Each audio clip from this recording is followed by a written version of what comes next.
go. Ladies and gentlemen, welcome to the Pembroke School Committee meeting Tuesday, October 7th, 2025. It is officially 6:30. This meeting will be recorded. If you have any questions, you can send them to scinfo@pembrokek12.org, and the superintendent will read them to us, and we'll go from there. Would you all join me for the Pledge of Allegiance? I pledge allegiance to the flag of the United States of America and to the republic for which it stands, one nation, under God, indivisible, with liberty and justice for all. Thank you very much.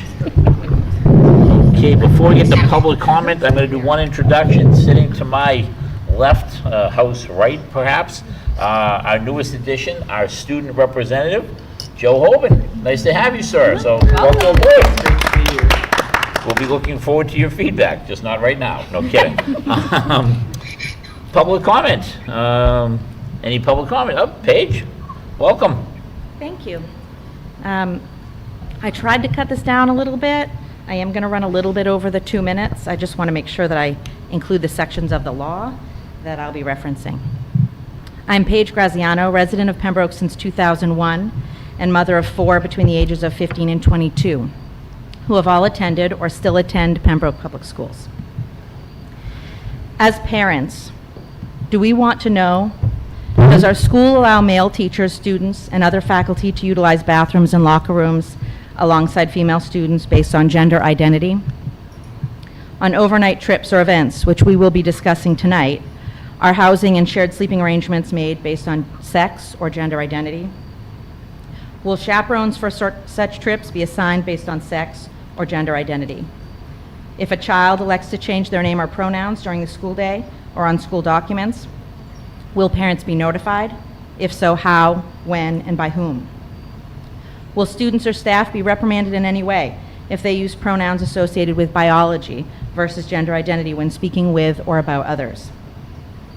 Parents won't find these answers in the student handbooks or the policy book for our school, and that's because our schools follow the law and DESE recommendations.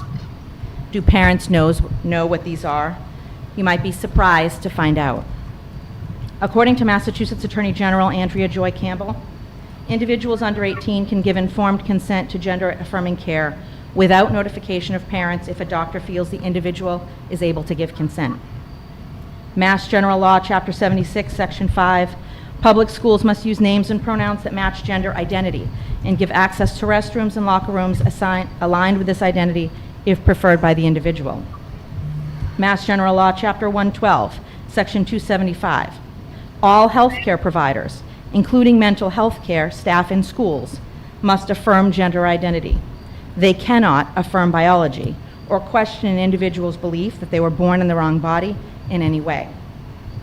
DESE guidelines state that schools should use chosen names and pronouns, even insofar as they should keep duplicate records in order to keep name changes secret from parents. There is no need to prove parental risk to the child, no need to involve Child Protective Services. Parents are kept out of the loop based only on a student's request for secrecy.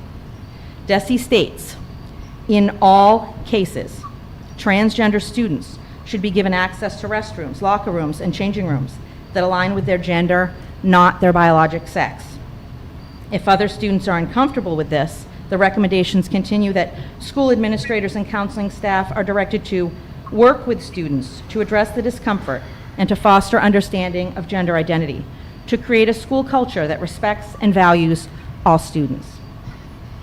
I say, if DESE respected and valued all students, they would not be counseling our young women to shut up, put up, and suppress their own innate voice to appease a man's desire. This is hardly a healthy school culture that respects and values all students, but rather, it's a scenario that elevates the desires of one over the biologic truth and comfort of many. The state of Massachusetts continues to supersede parental input in these situations, continues to allow the right of privacy of our young women to be obliterated based on the feelings of a single male, and to shame our young people when they attempt to stand up for themselves and for truth. Change in Massachusetts starts here, locally, with us. Our school committee will be represented at the Mass Association of School Committee meeting in November. Will our members stand up and ensure that all our students get an excellent education and that parents are truly partners in the education of their children? I am imploring our school committee members to speak on behalf of parents and children. It may be your duty to follow the law, but it is also your duty as elected officials to be the voice for our parents and to protect our students, all of our students. Both Allison Glennon and Dave Boyle are up for re-election this year. Will you stand up for our children and our parental rights? And Pembroke voters, it is a shame that in a town of over 14,000 voters, 2,000 show up on voting day. Let's stop being sheep and make our voices heard. Thank you. Thank you, Paige. Thank you. Acknowledge any visitors? No Scheduled visitors. No, I do want to acknowledge, though, that Katrina is joining us via Google Meet. She is on a work trip, so we are going to do our best to accommodate, but there may be times that you can't hear her or she can't hear you, but we will kind of work through that as it comes. Let me see, adjustments to the agenda. The only adjustment to the agenda is under policy sub A1. The policy is IKFE, not EF, just a touch of dyslexia there for me. Okay, thank you. Any communications? Tomorrow, there is the parent and family opportunity for the strategic plan to give feedback at the community center at It's at 6 o'clock. 6 o'clock. And if parents and community members aren't able to attend, we're going to talk later on in the agenda about the survey, but that will go out on October 9th following the conclusion of the focus groups, and it's an equal opportunity to provide feedback as well. Okay. And so, just in case people at home don't know what the strategic plan is, does anybody want to just give a quick explanation of why it's so important for parents to show up for this? I'm happy to give it a go.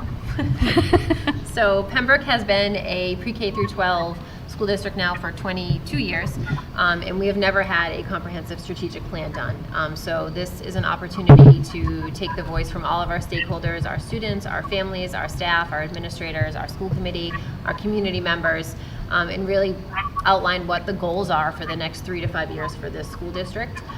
Then the document itself becomes a guiding document both for your goals as a school committee, for my goals as a superintendent, for our teacher goals, all the way down through our school improvement plans that you hear our principals report on annually to you as well. So it's really a guiding document, but it's also a living and breathing document. So as we work through some of the priorities that are identified through the focus groups in the survey, what you're going to see is that a lot of it is budget dependent. So depending upon how funding streams work over the next couple of years, we may make adjustments to the plan, but it's a living, breathing document. And as much input as we can get on the front end, the better the document will be. Awesome. Thank you. I think what I would add is they're looking at basically what we see as strengths, weaknesses, and opportunities, for lack of a better term. So if you get a chance, folks, please participate. I always say don't complain if you don't participate. And the meeting tomorrow, just real quick, is led by Teaching and Learning Alliance, not Right, so the us. school committee will not So be we're there. not I gonna- will not yeah. be there. Yeah. It's an opportunity for families and community members to speak openly about what they think the strengths, opportunities, and weaknesses are of the school district. Thank you for clarifying that, Allison. The bills are being circulated later on this evening. Can I get a motion for consideration of approval of the school committee meeting minutes of September 16th, 2025? So moved. Second. Okay, Katrina, all those in favor, technically, I don't believe, Katrina, you can vote as you're out of town, but just so you're aware, I'm not disregarding your vote, but all those in favor? Aye. All those opposed? Anyone abstaining? Natalie, it's unanimous, but it's 4-0. Bingo. Superintendent's report, please. So in my report, you have a couple of trips, either overnight or out of state, or a combination of both, for approval. The first two are the annual trips that happen with DECA, our business club at Pembroke High School, run by our business teacher, Taryn Lang. Pembroke itself has a huge DECA following. Hundreds of kids participate in this club at the high school, and this is an opportunity for those students to showcase what they've learned. So the first request is for the just the District 1 competition. Pembroke is a part of District 1. That's the first level of competition, and that's January 8th and 9th at the Quincy Marriott. The students do stay overnight one night, and then those that qualify would move on to the DECA State competition. It's at the Seaport in March, and in some years we have had students that have qualified for the national competition. If we do have a student that qualifies, you'll see that request come through later, and that I think the past couple years has been in Orlando. I'm not sure where it is this year, but this is for the first 2 levels of competition, January 8th and March 12th. So I have to take them as separate motions, I believe? Yes. Okay, consideration for approval. Can I get a motion, DECA trip to Quincy? So moved. Second. Okay, So first we- and second. So before we move on, can I just ask Sure. a question? So, just, can you just talk about how the rooms are arranged for students? I think like in the past, for example, when my kids went on these trips, they picked their roommates. Do I have that right? So generally, they, if you're putting 4 kids in a room, they generally have a say in who's in that room. Correct, right. Right. So you all have a school committee policy that dictates how many chaperones must attend trips of this nature, as far as the number as well as the gender of the chaperones. So if there are both boys and girls going on the trip, regardless of the numbers, male and female chaperones must chaperone the trip. As far as room assignments, to your point, Sue, we do allow students to put a preference of who they're rooming with. We obviously can't always make all of the matches happen, but that is where the starting point is. And so if a parent had a strong objection to the roommate, and there'd be accommodations made one way or another to try to Yes. make everybody happy? Yep. Okay. Does that work? Any other comments? All those in favor? Aye. Opposed? Abstaining. Natalie, 4-0, unanimous. Let's take the second one. Consideration for approval, DECA trip to Boston, March of 2026. Any comment on this? Could I get a motion, please? So moved. Second? Second. Okay. All those in favor? Aye. Okay. Opposed? None. Abstaining? None. Natalie, that's 4-0. And we go on to the music trip to Disney. The next trip in your packet, we all love Gwen Chapman, and she is nothing but efficient. So this is the Disney trip for April of 2027. So they begin the conversations with families and fundraising as soon as possible, which is why you're seeing this almost a year and a half before it happens. But you have the information in there. It's obviously about 70 students that would be attending with appropriate chaperones and whatnot. I know there had been some questions in the past about who funds what, who pays for the nurse's room, who pays for the chaperone. So all of that Gwen will go through when she does the parent meeting for folks. There was, I think, an issue a couple years back about a really stark increase in airfare after the trip had been agreed to. This is a different travel company than we were using at the time, so this is a locked-in rate. So. I thought I read that it can't be locked in until a year. Right, so you're giving, This is- once they take a deposit from families, the rate can't change. Got it. That's, Okay. What happened? And- they had the already last time. taking funds from families, and then the rate went up. And this is a significantly. full approval, or this is like a consideration? This is a full approval. Okay. It's pretty well Yeah. spelled out here. Okay. There's not anything. Okay, I just wasn't sure if this was like a preliminary. Yeah, so one or usually we give full. you conceptual approval Yeah. so that we can do student and parent interest in the trip. This trip has been running now for quite some time. I don't anticipate that she won't get enough students to This run is this. the best trip that the high school does every 4 years. Everyone goes. All right. going, Jeff? Any other comments? Oh, we did. Yeah. No Joe can't No. come. It's only for current children. Okay. We have This is- freshmen in this college. is- It's 2027. 27. This isn't this spring, next spring. Next April. Oh. Got it. Oh, Yeah, cool. that's right. So you All right. went, Okay, All could I right, get a then. motion? So moved. Can I get a second? There we go. All those in favor? Aye. All those opposed? Anyone abstaining? There we go, we're 4-0. Thank you, Natalie, it's unanimous.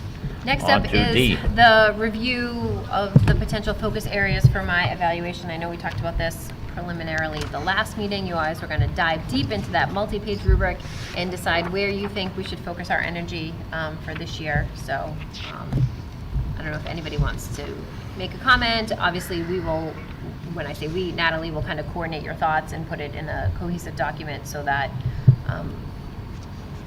flows a little bit, but interested to see if what areas you guys are thinking of. Katrina, you want to start? Sure. So I was between, so instructional leadership, I think, is one. And then I was between either family and community engagement or management and operations. But I wanted to, if you could remind me the last time what the categories were that you focused on. So we did operations the last time, I think fiscal management, I think those are the Okay, two that great. we So looked at. then I would say probably. Communication. Perfect. Then I would do the family and community engagement and instructional leadership. Allison? So I looked at the family community engagement as well, and then the management and operations, because I feel like that's at least where I have the most observation at this point of to be able to give my input on those two things. The fiscal side, I mean, I would be able to, but maybe not as. Could you just tell me what you said again? So the two I liked and I would prefer to do are the family community engagement and the management and operations. Okay. Those are the two out of the 400. millions. Sue? So the family and community, I feel like we did that the last time, didn't we? We did communication as like the Yeah. broad topic. It wasn't specific to family and community engagement. I feel like it's so similar to what we did the last time that I wonder if we should just pick a different. I don't know, I just think based on at least the time I've been on school committee, that's been a big part of what Yeah. we've been doing. So I think at least I feel like I can. But I think management operation is good. Yeah. Because we could do three, right? Yeah, Like you you said, could 2 to absolutely 3. do I three, only yep. picked 2 just so that I would. It's just more work for you. Yeah. Yeah. So. Because is communication, would that be your top 2, or like you, that and? No, then I the feel like man- communication was the last thing Oh, that we you're did. saying okay. So I kind of feel like, and it included Got it. communication with families, and then she also came back, like, she ended up doing like focus groups she planned focus groups, and I mean, it was like which, Yeah, that's how the round table feedback came out through Yep. that. Yeah. so I just wonder if we should go in a slightly different direction this time, since we're not doing I don't know, just my thought. What do you think, David? Well, so let me try Katrina. Do you have notes with you, Katrina? Are you able to speak on this, or? So I have a couple. So the management operations, yes. And then I wrote down, and maybe I'm totally off from listening to you guys, but I had communication and engagement. I thought those were important, but. Okay. It's like family and community engagement, is that it? Yeah. I just wrote down again when I was going through it, yes. Well, what about professional culture now? Could that be one? Well, I'm going to add in, I sent Erin an email, as I like to say, I put it in what I call people speak.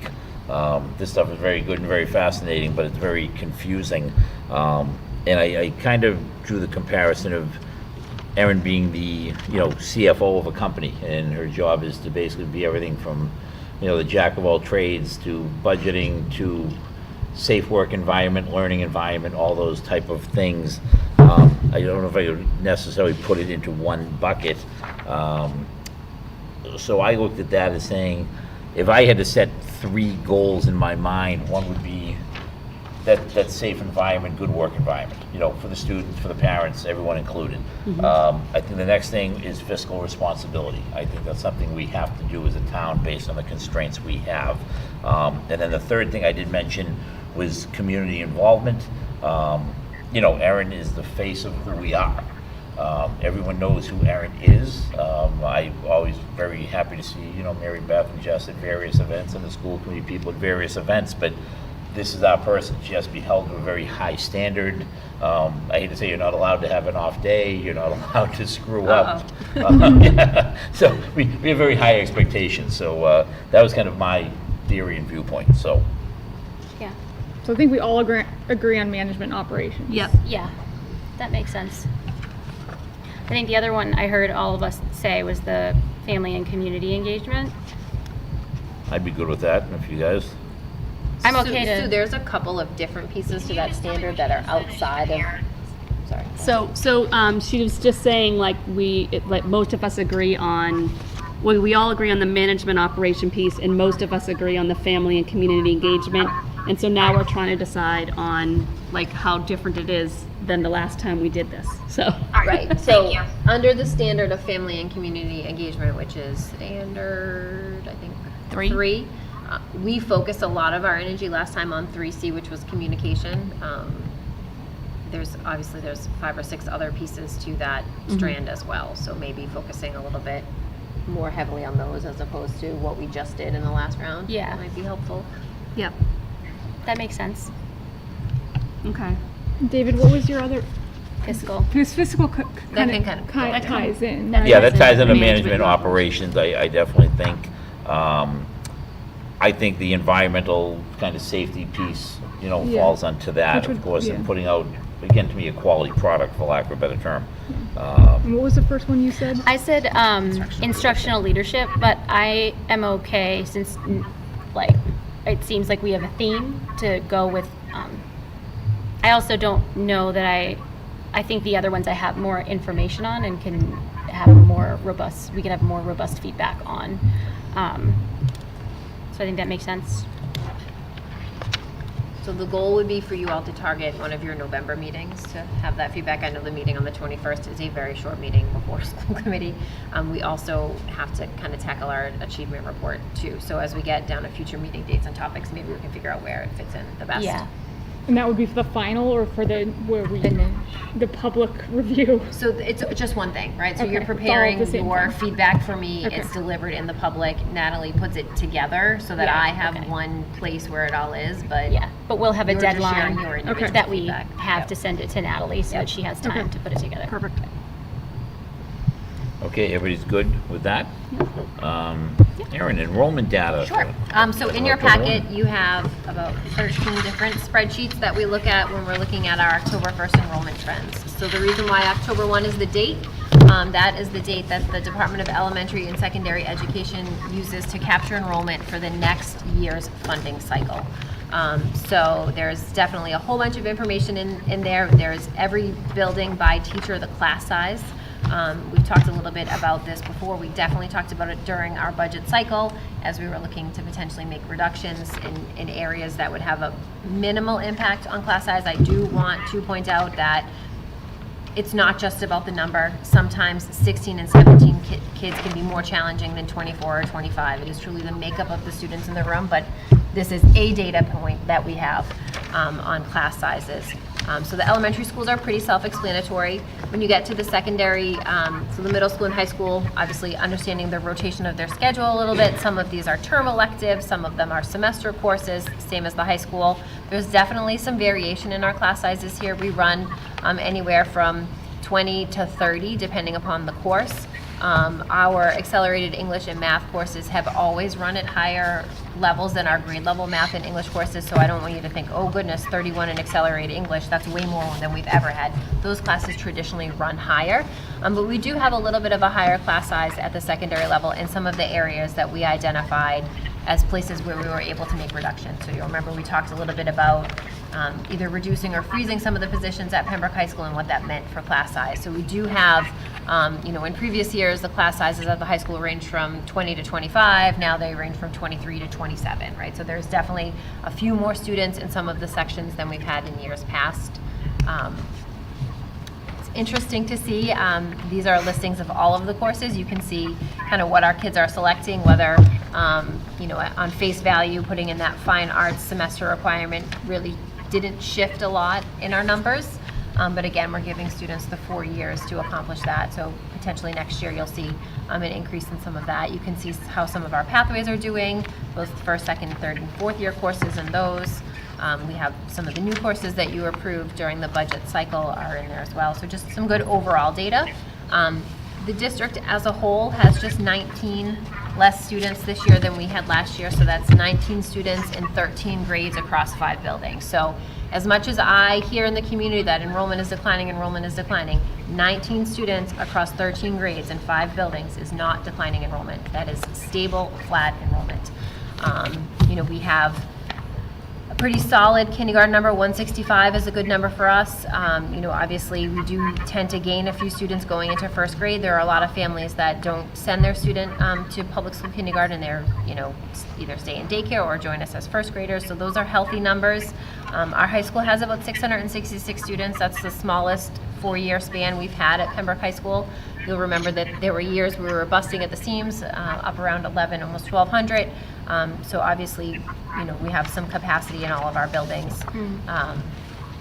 There was a couple of questions about the transfer piece. So we do include data about who transfers in and who transfers out over the summer, as well as information about what those transfers are for our incoming 9th graders, whether there are students going to vocational or agricultural schools, as well as private schools. You can see from our list that our private school numbers for 9th graders are much lower than they have been in the past. We just have 4 students in the class of 2029 that did not join us at Pembroke High School because they attended a private school instead.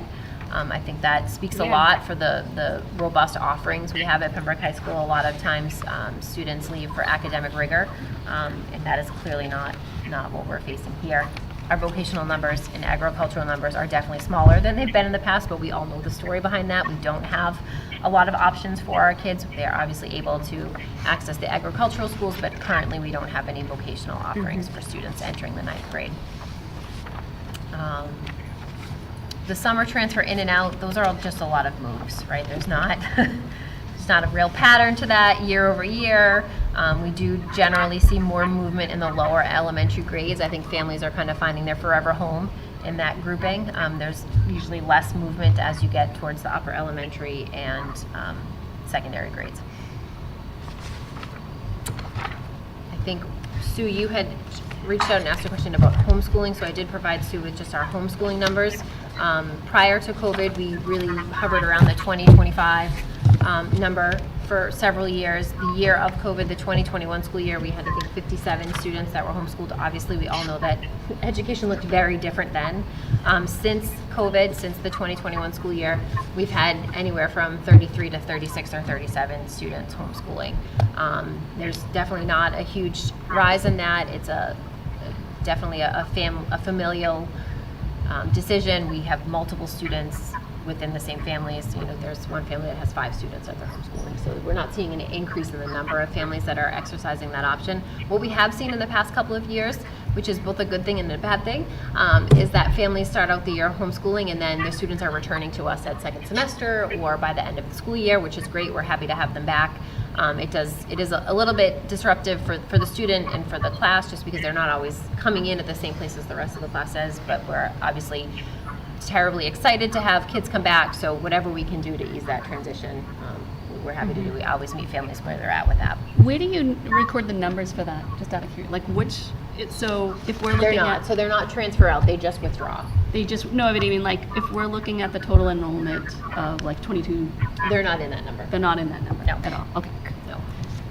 that's what I was What kinda about trying to figure out. out-of-district placements and So those are current, charter schools? So charter schools are not in here at all, nor are out-of-district placement students. So these are just students enrolled in our classrooms here in Pembroke. So the charter school number comes through the town on the cherry sheet. Obviously, the out-of-district placement students, Jess talks about them all of the time. Those are supported in our budget, but are not part of our enrollment that's reported on October 1. They're reported in a different section. But would some of these transfers out potentially? No. These are moving. These are people moving. And our out-of-district numbers, are they stable-ish? They've actually gone down a little bit They've gone down. in the Down past by a few. 2 years. So we're about 29, 30. We Yeah. had several students age out or receive their diploma from out-of-district placements at the end of last year. Awesome. Katrina, any comments? No. Good, okay. Anyone else? Any feedback? Okay. Thank let's you for go. that. Consideration of approval for the strategic plan community survey we talked about earlier. Yep, so in your packet, you have a full version of the survey. In this format is very lengthy, but when you go in to take the survey and identify the stakeholder group that you're part of, it filters the survey, right? So this is every question in the whole survey. As I mentioned to you, this is obviously the template that they use. We had a chance to look at it administratively prior to tonight and have asked them to include some questions in regards to grade-span schools and whether there's an interest in the communities and stakeholders for that, as well as really getting an idea from students, more so than any other stakeholder, on whether or not they really see themselves in the curriculum that we're teaching. So those are 2 questions that we've asked them to add. We didn't ask them to strike anything. These are pretty vetted questions that are pretty standard, so. And I think you said it takes about 7 to 10 minutes to take the survey. Correct, and so we will obviously, the goal is for the survey to go out following the conclusion of the focus groups tomorrow night. So on Thursday, the 9th, we'd be able to push out the survey as a link to all of our email groups, and then really posting it as many ways as possible for opportunities for folks to take the survey. So they'll create a QR code for us that we'll share at the library. The plan is to have it available at town meeting so folks can scan and kind of take the survey while they're waiting for the meeting to start, or if there's a topic that they find not to be as exciting and want to take it while the meeting's going on, we'll take that too. And we're going to circle back with the consultants on the 22nd of October to see what they have for responses and see if we need to do another push. We want to keep it open long enough to get a good number of respondents, but you don't want to keep it open too long. So, Can I ask a question just related to having the QR code at town meeting? I'm thinking like nobody has internet. They come in and their phones are dead as soon as they walk in. so we've replaced all of the access points at the high school, so it shouldn't be an issue. But they don't have access, they don't have like a code. Can we give a temporary code for town meeting? There's a guest wireless network, and we can talk with our IT department about providing a temporary code for that night for people to get on the guest wireless. Yep. Quick question about the survey. I don't know that necessarily we have families that fall in this bucket, but is there the possibility of having this translated? Yes. So it'll go through our ELL staff too. Just making sure. Yes. And in here, they use Aspen. Would that be able to be changed to PowerSchool? No, so he's going to go through and he'll fix it. This is just their template, right? So where it says school district, it'll say Pembroke. It'll be representative of what we offer, the grade levels, the buildings, that kind of stuff. And one piece that I think is important, I don't know if it was mentioned, but it's anonymous. So Correct. Like, nobody's anonymous. It runs through SurveyMonkey, so it'll look Yeah. a little different than the surveys that you've taken for us in the past through Google or Google Forms. It is not tracking any identifiable information. I don't even think there's a place to give your information if you wanted to. But at each of the focus groups, part of the presentation that's led by the consultants talks about getting involved if there are folks that are interested in serving on the strategic planning committee, how you can sign up for that. So if you really want to be on the committee, they'll take some of your information tomorrow night at the community forum, and then we'll go through and see how many volunteers we have. There's a pretty stringent time commitment. It's 7 Wednesdays from 4 to 7. You have to commit to all of them. And then also, so students are able to take the survey as Yeah. well. So Joe, this would be a really good thing, to tell, like, keep an eye out for the QR code for the kids in the school to fill out the survey as Yeah, well. we'll include it in the morning announcements, and we can put up some posters around the building too for the kids to be able to. We'll do it during tight times. Yep. Oh, yeah, during tight time. Yeah. What level? Like, are we talking high school, middle school? Like, I really feel like secondary students are probably able to navigate their way through this survey. We did do two student focus groups, one at the middle school today and one at the high school tomorrow. It looks a little different at the elementary school, right? Yeah. So, but I think, yeah, is there going to be an opportunity at the, like, maybe not with the survey, but will there be like an elementary student? we did not plan for an elementary student focus group. No? No. I might advocate for one. Because you missed the opportunity. I mean, maybe like 5th or 6th. I feel like I've taught 4th, 5th, and 6th. There's things that they have to say. Yeah, no, we can So absolutely you talk can to Okay. each of the building administrators about having the students fill out the survey and making sure at the upper grade levels, upper elementary grades, that Okay. they have time to do that. Cool. I think that's fair. I don't want Yeah. to be like putting wrenches. I just feel No, like there might be things. No, No, not like pre-K. Like, Who's gonna read it? do you like school? No, that would ask Kira. I know, right? It should be like, I want more, playground time, right? what's your favorite part of school? I really want the therapy dog right here. Yeah, I think in some middle schools do include 5th and 6th grade, so I Yeah. do think it's appropriate. That's to, mostly what I was thinking is upper elementary, not like the lower grades. Okay, so consideration for approval, can I get a motion? So moved. Second? Second. Second. All those in favor? Aye. Aye. Opposed? Abstained? Natalie, 4-0. Chalking up for the good guys. Subcommittee updates. Next up is subcommittees. So the first one is policy sub. So both ed sub and policy sub met a couple of times to discuss a draft of a new policy IKFE competency determination. So you remember we made some tweaks to our policy last spring to kind of align with what was going on in May and June of last year. This is the actual policy that you would find in our policy manual. We do have to submit a policy to the Department of Elementary and Secondary Education later this fall. You know, you really need to articulate what coursework are you saying is replacing the traditional MCAS scores. Everybody comfortable with that? Any comments? I would just say, like, having been on both of those subcommittees, I feel like the, you know, our building administrators in the district did a really good job thinking about all of the different aspects that we need to consider with some of these changes. So I just feel like they were pretty comprehensive in looking at the whole picture. So. Right, in your packet, we gave you a copy of just scope and sequence. You know, I think we gave you Algebra 1, what the curriculum map for that course looks like. So when we're trying to figure out whether or not a course meets the standard or not, this is the level of detail that we're looking at. We had a lot of conversation about some of our pull-out courses and whether or not they would meet the criteria. So having these maps is really helpful for that.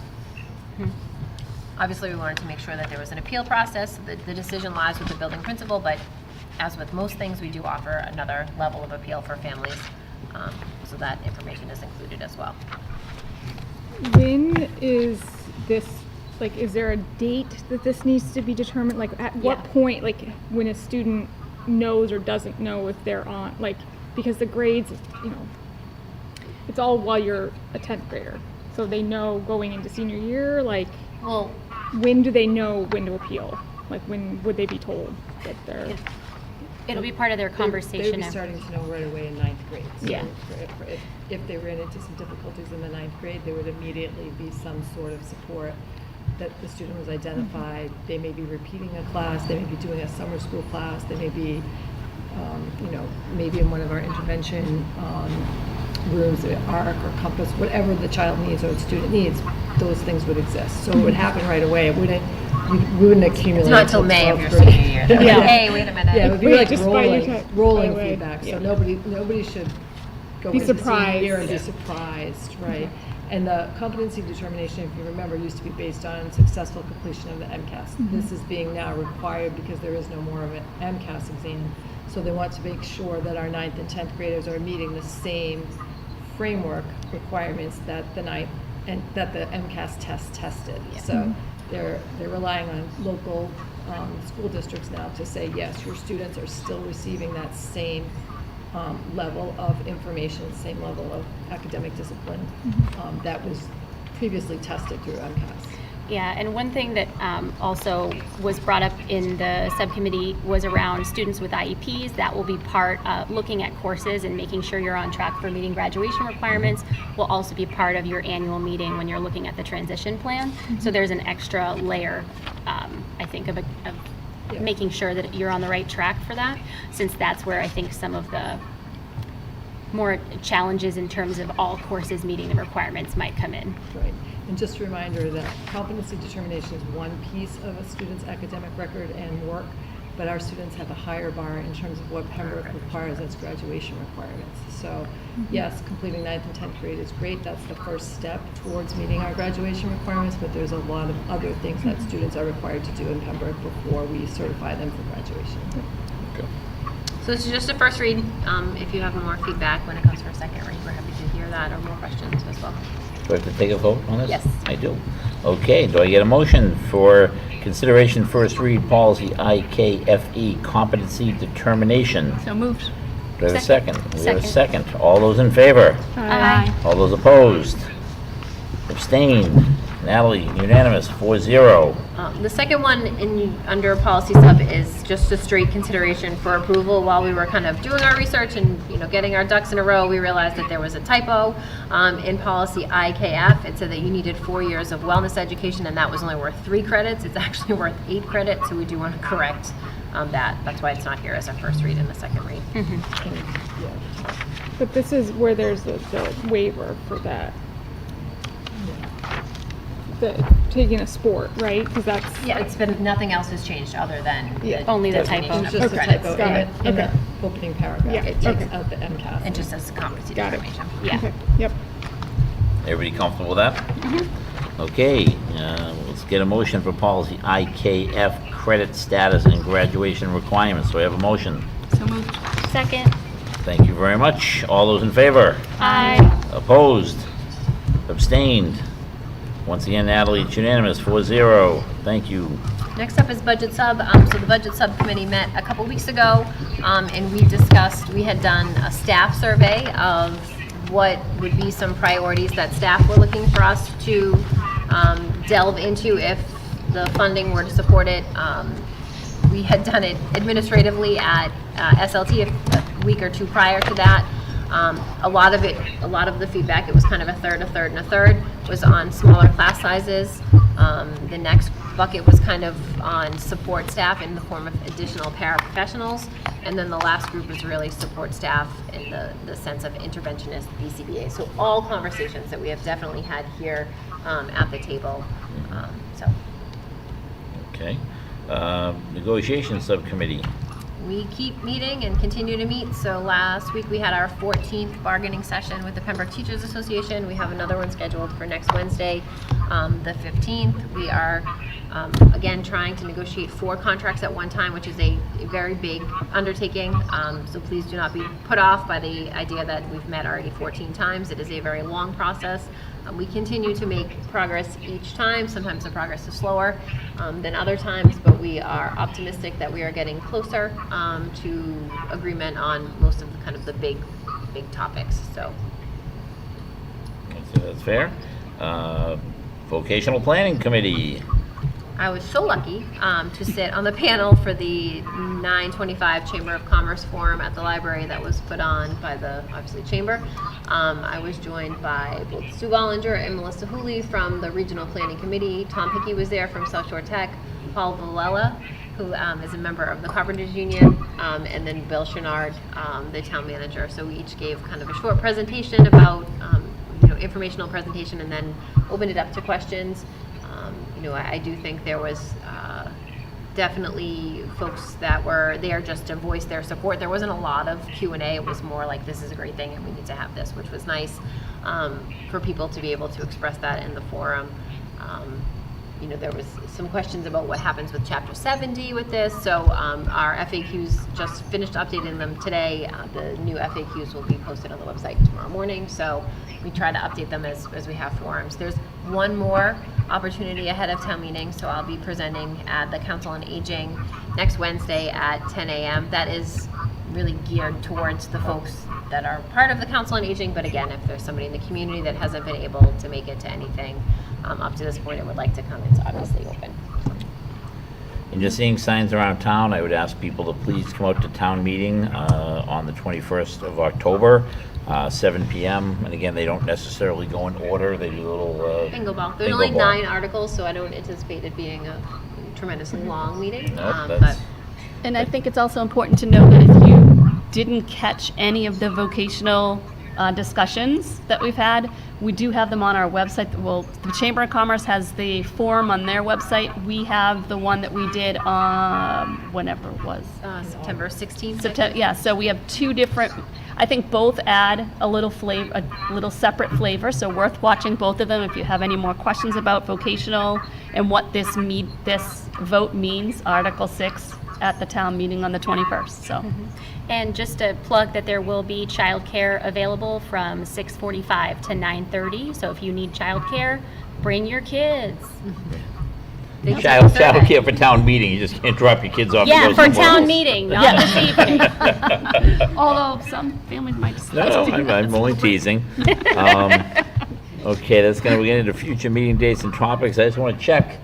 Joe, what do you think of your first meeting? Did you have fun? I loved it. You loved it? Yes. You learned a little something tonight? I did. He's even got an assignment. He's gonna. So I think what we've seen happen in the past is it's a lot, like when you're here right now. I know that when you get together kind of with the rest of the advisory group and one of the members joins you, there seems to be like a firestorm of questions. And so that's a great process, right? So don't feel like you have to jump in on anything right this second, but you have plenty of time to kind of think about it and ask questions. I don't know when you guys are meeting the first time. We will reach out to get that scheduled. Yep. Yeah. So. Okay. All right, future meeting dates and topics. So you guys are meeting on 10/21. That is obviously just before town meeting. The goal there is to couple of quick agenda type things, minutes and whatnot. That meeting will not be recorded because local scene will have all of its efforts getting up and running for town meeting. That meeting we usually post for, I would say 6:30 is probably plenty of time. Yeah. Your next meeting was originally scheduled for 11/4. Local scene did reach out and say that they are unable to record the meeting on 11/4. So if at all possible, could we adjust the meeting to Yes, 11/6? Yes, please. Are you good with 11/6? It's not necessarily him. So a Thursday. It's a Thursday. It would switch It's a from a Tuesday Thursday. to a Thursday. Yeah. That's the preferential date that week for local scene. Six Yeah. Are we would be saying 6:30? Or we I think six is 6? I could do Okay. a So 11/6 at 6? yes. Right? Yeah. Yes, please. My calendar. Yeah, that is actually better because there's some other towns have local elections. Yeah, I will. Yeah, on the Yeah, 4th. it's an election day. So then your I'm other meeting is the confident. 18th, 11/18. I think it's fine to keep them like that. We do have the achievement report to do. I would suggest maybe we do that on the 6th. Families are going to start receiving their student MCAS reports later this week, so we want to make sure that we are timely in our report of kind of the district overview of student performance, both on the MCAS, SATs, ACTs, AP exams, all of the things that Mary Beth loves to talk about. She can't wait. She's so excited. And then maybe doing the evaluation stuff on the 18th, if that works for folks. Just clarifying, the October 21st meeting, we're gonna meet at 6, but we're gonna meet at the high school? You're going to meet at 6:30 at the high school. 6:30 at the just high before school, town meeting. okay. Yep. All right, let me just double check. 11/6 is 6. So 10/21 at 6:30 at the high school, 11/6 at 6 p.m. here, 11/18, 6 p.m. here. Yes. Great. Okay. Just to make sure we're all on the same page And- here. Yep. Budget would be when do you give the first budget is typically somewhere I will late. probably give you maintenance of effort, or the first round of maintenance of effort on 11/18. Okay. I just want to be 100% transparent. It is very difficult to build the fiscal year 27 budget without collective bargaining being wrapped up. So we're not even, we can't even certify our FY26 budget yet. So I will do my best, and I think negotiation subs is kind of working towards that. There is one piece that I did forget to mention under budget subs. So there is an additional $182,000 in Chapter 70 funding that was certified on July 1. So you'll remember when we did our budget cycle and process this past spring, we used the conservative estimate for the Chapter 70. We were pretty confident that it was going to go up, but there has been times in the past where it didn't. And we did, as we have in years past, had a conversation with the town manager. If it goes up, we anticipate that those funds would come to us at the fall town meeting. I have confirmed with Bill that those funds will come to us at the fall town meeting. In addition, in the conversation with Bill, he let me know that there was some additional new growth. So new growth that wasn't part of the budget calculation for fiscal year 26 when we had the conversation in May. He asked if we would like any of that money, and who says no? I mean, Yeah, absolutely. obviously there's a need over here. So we will be receiving an additional, I think the total is 452, so 182 from Chapter 70 and another 270 from new growth, I believe. I have not seen the warrant. I have not seen the number. I've heard the number. When I went to advisory last week, I heard a number. I heard a number at the select board the week before. It's never the same number. So when it's in print, I guess will be the time that we know what the number is. But that does allow us some flexibility in some of the positions that we have frozen. So following town meeting at that 11/6 meeting, I think we should talk about Yeah. potentially unfreezing some of that stuff. Yep. So Great, yeah. And can we also get feedback from admin on what, like, right now, what is the most needed from their perspective? Like if Yeah, I it's mean, so changed there at are all? some positions that, you know, it won't make sense to add back the Okay. physics position at the high school because that would have a ripple effect in everyone's schedule, but there's definitely some places that we could. Also, you mentioned the in-budget sub that you're talking about, the support staff for paras and the BCBA, so I feel like we'd maybe Yep, so we go- had some of those, we had a BCBA Right. that we froze, we had the behavioral program at Havelock, so we'll go through that list again and see Okay. what makes sense to freeze and unfreeze. I do want to also just be very clear that hiring in late fall, early winter in an education system is not always the best, right? So we're Yeah. not going to hire just to hire, we really want to make sure that there's Mm-hmm. a strong candidate in the pool. Yeah. And if there isn't a strong candidate, then, you know, we will Pause. go on to plan C, D, E, and F. Okay, So I pulled up the article. So Article 1 shows for Pembroke Public Schools 452. 52. Yep, so it's 270 from the new growth and 182 from chapter 70. okay. Quick question on taking a different direction. The superintendent evaluation, could we, on October 21st, could we get a deadline for when we need to give the feedback? Just because I don't want to get lost. You in have to give it by Monday the 10th. Great, Monday, okay. November 10th. 11, 10. Yeah. Is that enough To time? get it to Natalie by November 10th. Okay, great. And does the student also do feedback? No. Okay, just checking. And again, so Katrina, all the way in Canada, I'm obviously super happy to hear your feedback as well. Might be a little bit harder for you to put together since you've only been on the committee till May, but if there's anything you want to send to Natalie, she will incorporate it as well.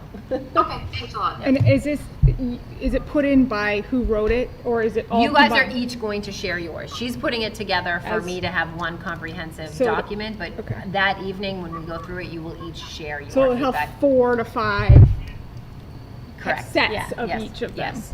Okay. She's just coordinating it so you all can see each other's ahead of time in the packet, that's all. I feel like the last time was so much more complicated. It was like these rubrics and, We tried. yeah. It was hard. So hopefully this will be a little better. It's about feedback, right? I don't care about the rubric. The standard, that doesn't matter. It's about getting kind of honest comment. feedback about the actual work. And I think we're all pretty clear after going through that rubric. Some of that does not really represent the actual work here in Pembroke.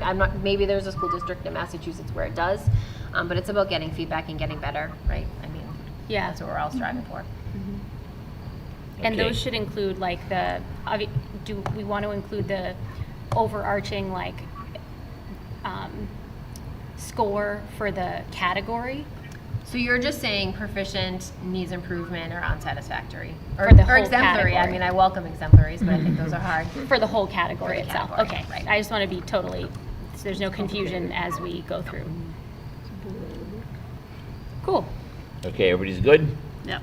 All right, we're going to go into executive session pursuant to Chapter 30A, Section 21A3, to discuss strategy related to collective bargaining, as an open meeting may have detrimental effect on the legal position of the school committee as declared by the chair. The lovely Miss Katrina in Canada, you can probably sign off for now, because this has to be a live vote, but Does she sign off or does she come to executive It's session? up to her. Oh, yeah, you wanna could come stay? to you want to come to the executive session, or you want to? It's up to you.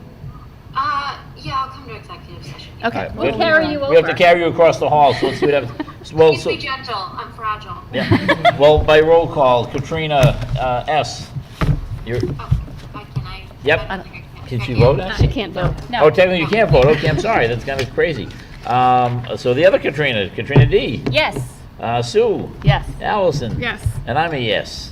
4-0. Here we go into executive session. Thank you all for coming. We saved you a good seat. Thank you. And Joe, thank We're going you. across Good to the have hall. you.